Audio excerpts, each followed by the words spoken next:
Heads to the lines, who's up, who's down. We're crunching the numbers, calling the plays, talking all sports in a big time way. Yeah, yeah. Spreadsheet Sports. Welcome back to Spreadsheet Sports. It is the 25th of February, and we have 35 games tonight. Some of you guys are going to get this recording probably while two of the games I like um, are just getting started, but it just took me a while to kind of figure out what was going to happen in these games. But um, first and foremost, thank you guys for coming back to the channel. Definitely thank you for like, comment, share, and subscribing. The channel is growing. Getting messages from people that are inquiring about additional information with the channel. So that's always a blessing as well. Um, Things are looking good. They're looking very, very good. It just really comes down to me trying to come up with a better product for you guys so that I can definitely not waste your time. But I will tell you one thing I am proud of is BYU. BYU a couple nights ago. Man, that was a good game. And I just had them down to cover the positive spread, and then they ended up coming back and win. It was a great night. It really, really, really, really, really, really, really, really, really was a great night. Cha-ching. But and the probably the most beautiful part was that it was on the show, and I talked about the game, and I predicted that. So that doesn't happen too often, but I was definitely humbled and happy about that. But anyway, let's dive into the show. It's going to kind of be a short one because I don't have a lot of games. Out of the 35 games, I only really found four that I think are worth talking about as we view tonight. But let's dive in. Let's see what entertainment value is there, and what type of monetary value may be there for those that are into that with the betting world. But other than that, it should still be a good night. So as I was saying, it's not a lot of games tonight. And out of the 35, I only found these four here that are money line games that will have some really good entertainment value. We're looking at Cincinnati, we're looking at Pittsburgh, we're looking at Murray State, we're looking at Gonzaga, right? So with that being said, we're looking at Cincinnati more so for actually, you know what? To keep it easy, each of these four games actually are more so of a money line and a spread game if you're into that, which means that the entertainment value is definitely going to be there. I think you guys are going to definitely enjoy this game, these four games, and you'll enjoy the productivity that you guys see in these four games.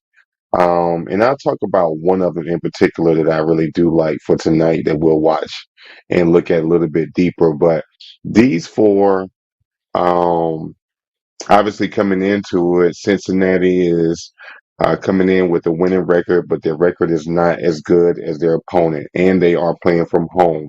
It's the Big 12 conference, but Cincinnati knocks out most of the categories. That's a plus.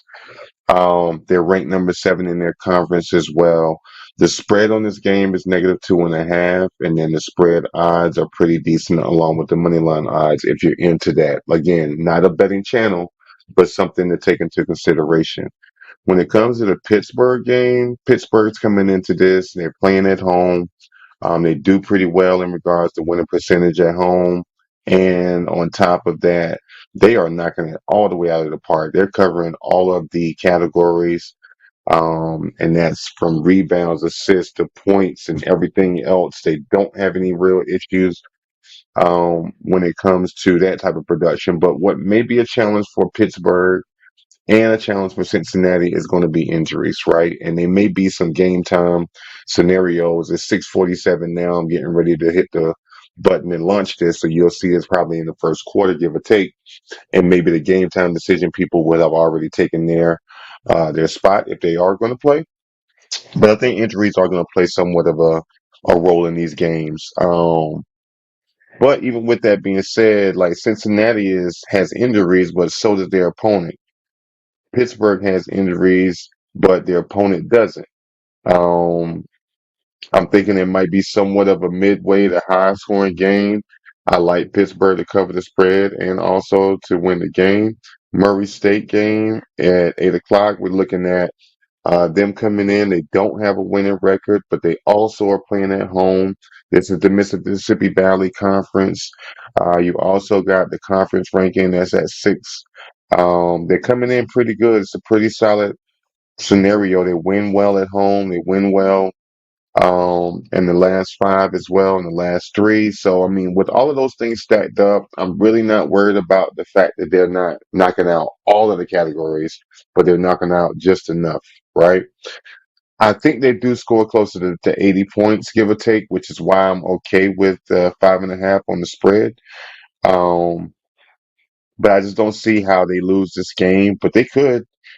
With a 14-15 record, it's not a winning record. Their season is not as good as what their production looks like. So we'll see, but I still would jump out on the port for that one. But the last game I like looking at for money line and for spread and entertainment value is going to be Gonzaga.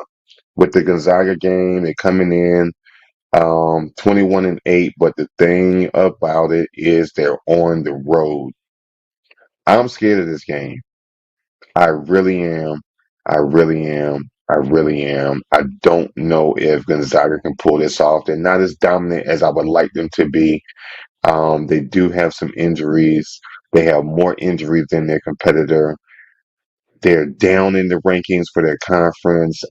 Man, even though the books are saying that they're going to win, I don't know if they do.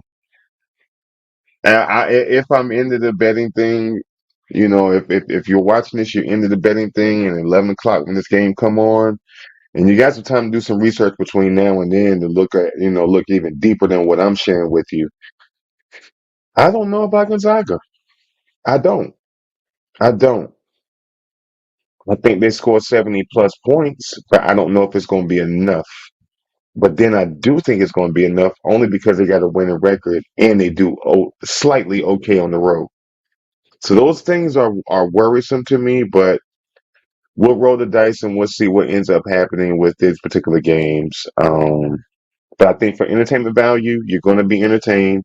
If you're into the betting world and the money, you got some options here for some plays, but um, we will see. We will see. This game that I found here out of those 4 is the Baylor and Cincinnati game. That's at 7 o'clock. So again, you'll be watching the game. Maybe you'll have this on in the background if you are in the betting world and you like some of the different options they have. Um, you know what I mean? How I like to start. Let's look at this game, right? And let's pull it apart. Starting at the very beginning for between Baylor and Cincinnati. Let's start at how did they do on the road versus at home, right? Baylor sucks on the road, which you automatically wants you to go to default to Cincinnati. Cincinnati has better upperclassmen ratio as well. 62% of their players are upperclassmen. 54% of Baylor, not so much, right? So that means the leadership piece is there. The cohesiveness piece is there for Cincinnati. I like Cincinnati for those 2 things. The fact that they win well at home and they got more upperclassmen. And then here's the kicker. They win all of the last 3 games versus Baylor won 2 out of the 3. Do I think Baylor goes away quietly? No. I think they keep it close. I think they keep it close, but I think Cincinnati pulls it out in the end. I mean, when you look at the injuries, both of them are dealing with 3 people that are injured. But for Baylor, the 3 that they had that are injured are all out for the season, so that's not going to change anything for production. But for Cincinnati, they are down a forward, right? So with that being said, if they can't make up this 12 points or 11 points, 11 almost 12 points that he brings to the table, they're going to have they're going to have some challenges. As good as Cincinnati looks coming in this game, that may be the determining factor of how this game unfolds. So I think that's something for you to watch out for if you are in fact betting on this game. Um, Jizzy James, he's giving you 12 points for Cincinnati. And Norchad Omir, I think I said that I pronounced that correctly. He's going to at least give you 16 points.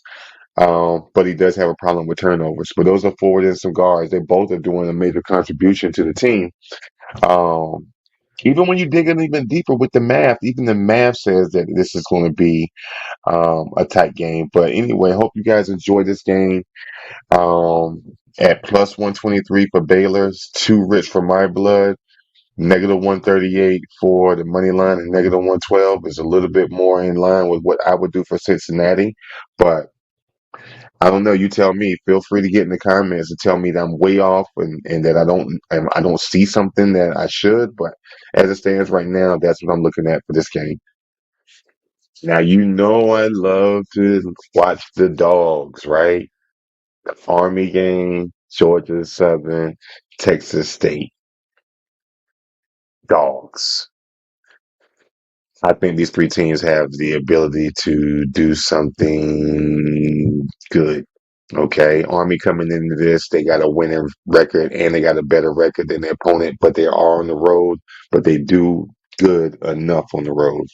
They also are knocking it out in most of the categories for this particular game, in regards to shooting, shooting percentage, rebounds, assists, all of that, right? Not as many turnovers as well.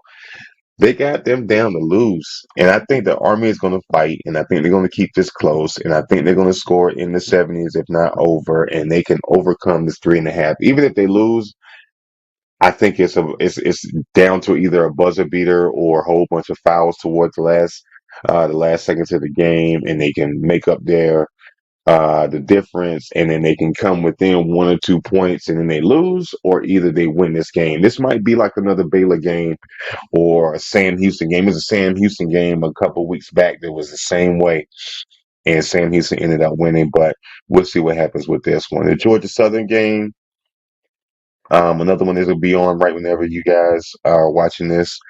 Um, they're coming in, same thing. You know, they're contenders.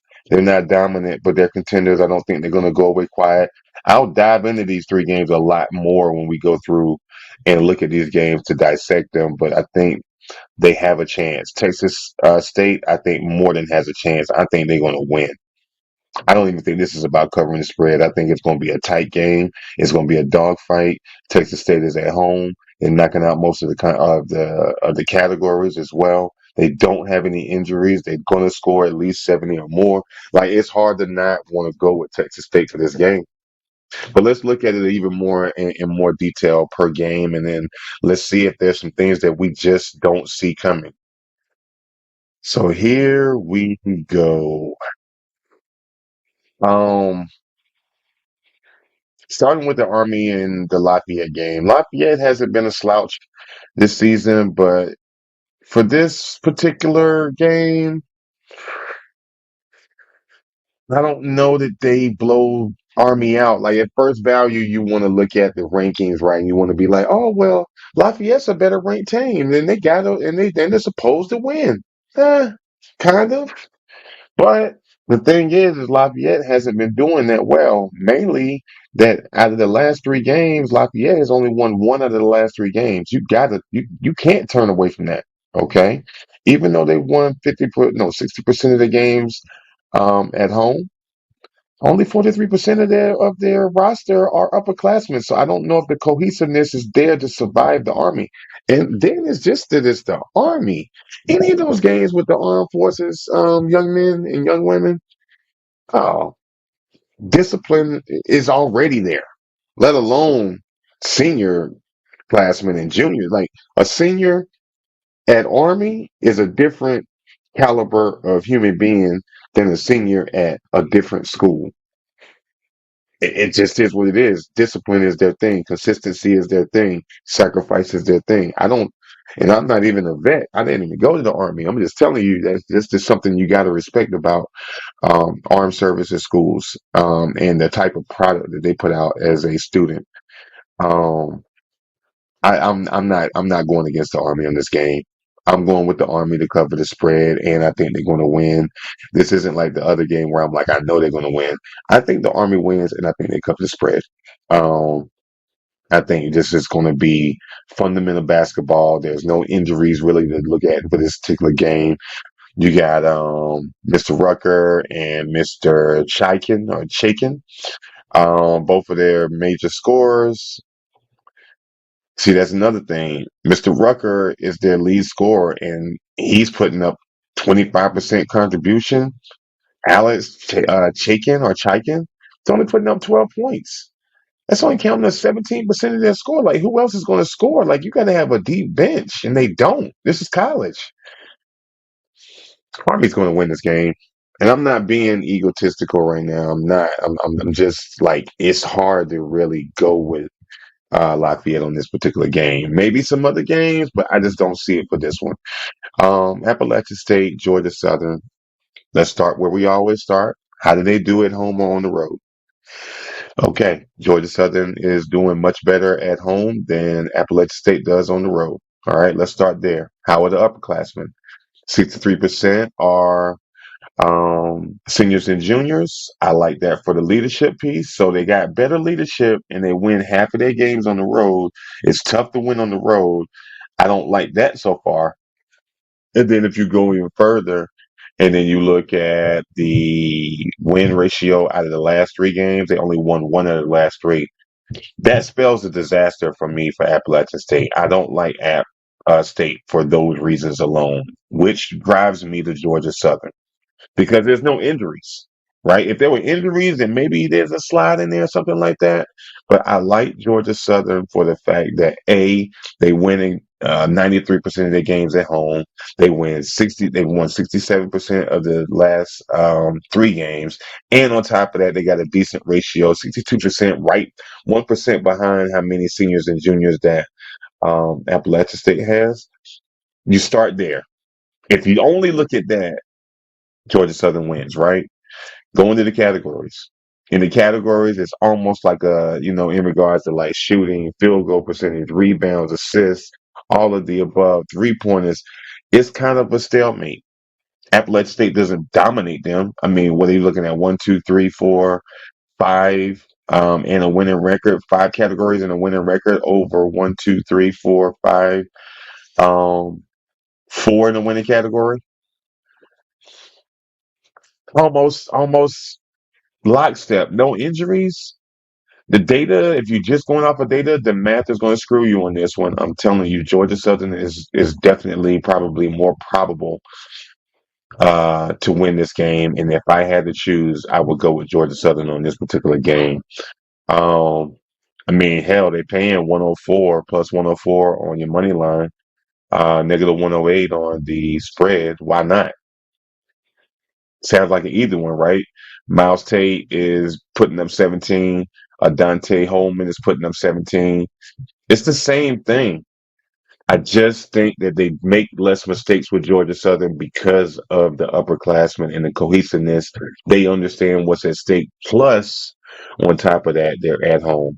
Plus, they're on kind of a streak. They won two of the last three. This is probably going to be a win for Georgia Southern. But again, I could be absolutely wrong.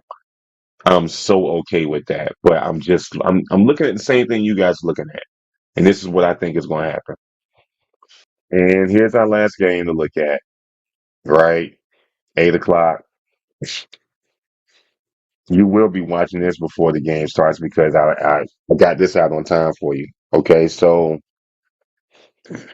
with this particular game, Troy, Texas State, let's start where we always start. How do they win at home and on the road? Texas State they win much better than Troy does. Troy is struggling everywhere. Upperclassmen win percentage on the road, win out of the last three. Um, Texas State, and they knocking out all the categories as well. No injuries. Peyton Conaway is giving you 13. Tylen Pope is giving Texas State 16. Your lead scorer for Troy has a problem with turnovers. Tylen Pope for Texas State has a small problem with turnovers. Even if you're looking at the math of it all, they're thinking that Troy has the better chance to win. I don't know. I don't know. I just don't know. Eh, Even if you're going, I- you have to know something that nobody else knows if you're thinking Troy's going to win. And I'm okay with that. I just wish y'all would have told me if that's the case. But um, I don't like Troy to win this game. I could be wrong. I like Texas State to win this game. Either way, I mean, this is why they play. This is why they play. The data is one thing, and then there's the performance, and then there's the strategy, and then there's coaching. This might be a coaching game. This might be three-dimensional chess. I think it's going to have the entertainment value that we're looking for, but I think we're going to like it. It's going to be a nice back and forth competitive game. If you are into the whole betting thing, this would be a definitely a good game to bet, probably more so on the team points. Um,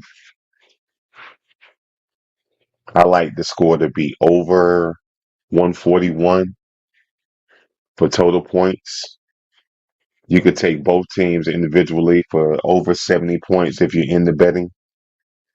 The money line and the spread, because it's so tight and I can't make my mind up about it. I would go lean hard towards the spread versus the money line. That just makes more sense. I don't know, but anyway, definitely come in the comment section. Tell me what you guys think. It's at 8 o'clock. I'll be glued in front of the TV. Um, and I might put a couple dollars on this one. I like this game. It's a lot of different things that can happen in this game. So that brings us to the end of this show. It seems like it wasn't even that long this time, right? That's because we just didn't have a lot of games to look at. We dove in, we pulled it apart, we dissected it. Um, I think we're going to have ourselves a good night for entertainment, a good night for money for those that are into that. Um, Hope you guys enjoy. Hope you enjoyed the show. Um, if you did find value in today's show, please like, comment, share, and subscribe to help keep the channel growing.